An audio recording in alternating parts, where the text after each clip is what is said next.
How badly does Elon Musk want to get to Mars? Let me tell you a story. Last year, on Sunday, February 23, Musk called an all-hands meeting at the South Texas site, where SpaceX is building their Starship spacecraft. At an hour when most Americans were throwing down their last shots before closing time, at home in bed, at 1 AM Musk brought his team together. He wanted to know why. Why the Starship factory wasn't humming at all hours. Why steel sheets weren't getting welded into domes and fuel tanks. Why tanks were not being stacked into rockets. Why things weren't going as fast as he wanted. Musk always wants to go fast. He knows he will not live forever and the money may eventually run dry. One day, the window to spread humanity to Mars may close, but Musk doesn't know when. So he needs to squeeze through before the window shuts. To really accelerate, his bleary-eyed engineers and technicians responded they needed enough employees to assign workers to particular stations within the burgeoning factory, allowing each person to specialize. Musk decided what to do immediately. Musk told his team members that they would have a recruitment gathering just 12 hours later at 1 PM that Sunday and at 1 PM and 8 PM on the next day. Long lines of people showed up. Cars and trucks jammed the roadside up and down Boca Chica Highway. At 11 PM on Monday night, when you'd expect them to head home, SpaceX was still hiring. All told, the company doubled the workforce, just like that, to more than 500 workers. Most of the new hires, even those who had inked contract at midnight, were told to attend for work the next morning. In a matter of weeks, SpaceX managed to build a small city down there, hard by the Rio Grande River. It is all rather astonishing. I know that you enjoyed the video very much, so why not subscribe? We're trying to reach 5,000 subscribers before August 2021. It's a big goal, but if you just simply smash the subscribe button right now, we'll get there in no time.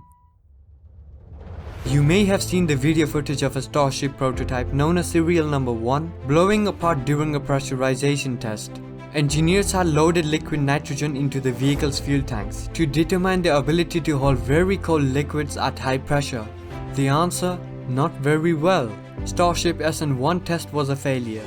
SN1 was never destined to fly anyway. The plan for this vehicle, had it survived the pressurization test, was to install a Raptor engine and perform a static test firing. If everything looked just right on this test, Musk might have greenlighted a test with 3 Raptor engines. But probably not. The attitude of engineers working on the program boiled down to this. It sucks to lose SN1, but the next vehicle in line was already outpacing it. SN2 passed the pressurization test. Not that Musk felt particularly happy about losing a Starship. Later that week, he huddled with his engineers inside the University of Texas Stargate building to discuss something very important. There is a sad face because we have an inverted cone, he said. It's such a dumb design. It's one of the dumbest things on the whole rocket because it's heavy, expensive and unreliable. Basically, the SN1 failure boiled down to the bad welds in the weak section of the Starship near the engine. When exposed to pressure, the welds burst. Musk met with the whole quality team and asked, "Did you think that thing was good?" They replied, "No."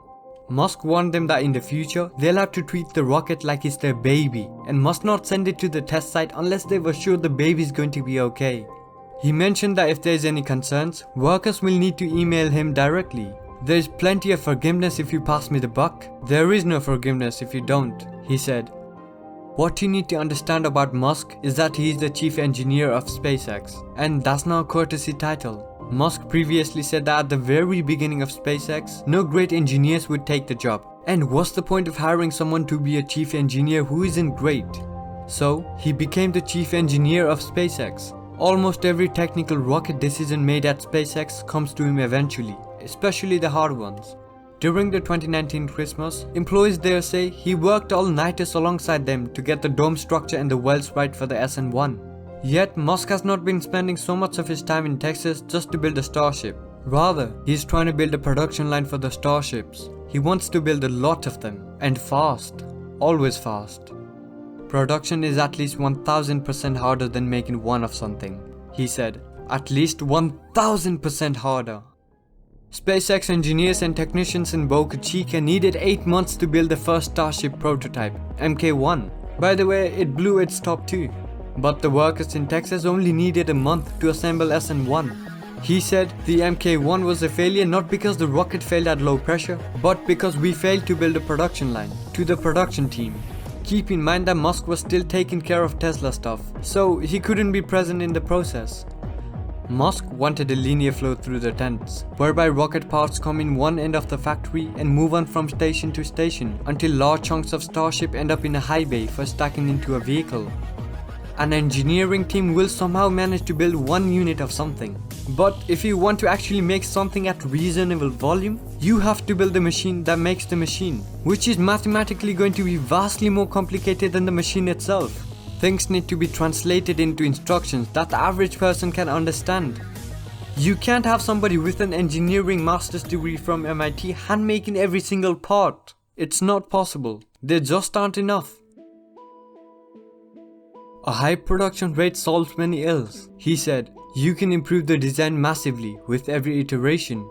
Almost all the engineers who work at SpaceX have noted that Musk tackles the hardest engineering problems first. For Mars, there will be so many logistical things to make it all work, from power on the surface to scratching out a living to adapting to its extreme climate. But Musk believes that the initial hardest step is building a reusable orbital Starship to get people and tons of stuff to Mars. So he's focused on that. As a result, Musk implemented a strategy to work efficiently around this. Employees will work 3 12-hour days and then have a 4-day weekend. Then they'll work 4 12-hour shifts with 3-day weekend. Thus, with 4 shifts, the site can operate at full capacity 24 hours a day, 7 days a week. SpaceX is throwing in hot meals every 3 to 4 hours for free. None of this is cheap. All of this for one goal, to build at least 1 Starship a week. And after that, maybe they'll go faster. Why the hell does Elon Musk need to build so many Starships anyway? Because he's actually serious about settling on Mars. It's not a joke. Let's just step back for a moment to acknowledge how ridiculous this is. Starship is only the upper stage for SpaceX's super heavy rocket, but it is arguably the most noble spacecraft ever built. No one has ever built a fully reusable rocket, and the second stage that goes into space is the hardest part. SpaceX remains a long way from making the interior of Starship habitable for humans on a journey to Mars. But even building a fully reusable vehicle that can lift 150 tons into low Earth orbit would be a marvel. That's more throw capacity than the Apollo program Saturn V rocket had, and Musk wants to build one of these each week. We're trying to build a massive fleet to make Mars habitable, to make life multiplanetary.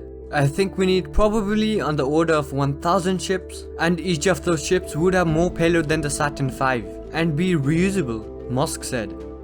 Musk has thought about this a lot, obviously. The point at which one says the goal is to make life multiplanetary, it means that we need to have a self-sustaining city on Mars, Musk said. In order to make something self-sustaining, you can't be missing anything.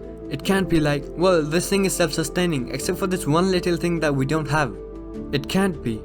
That would be like saying, well, we went on this long sea voyage and we had everything except vitamin C. Okay, great. Now you're going to get scurvy and die.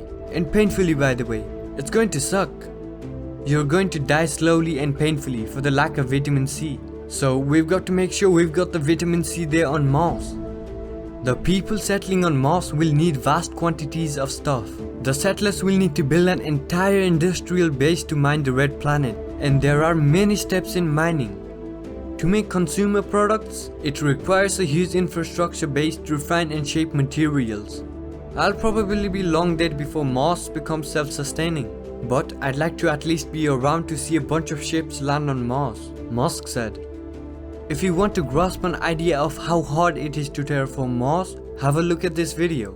Believe me when I say it is near impossible, but of course Musk will figure it out. Subscribe if you enjoyed and see you in the next video.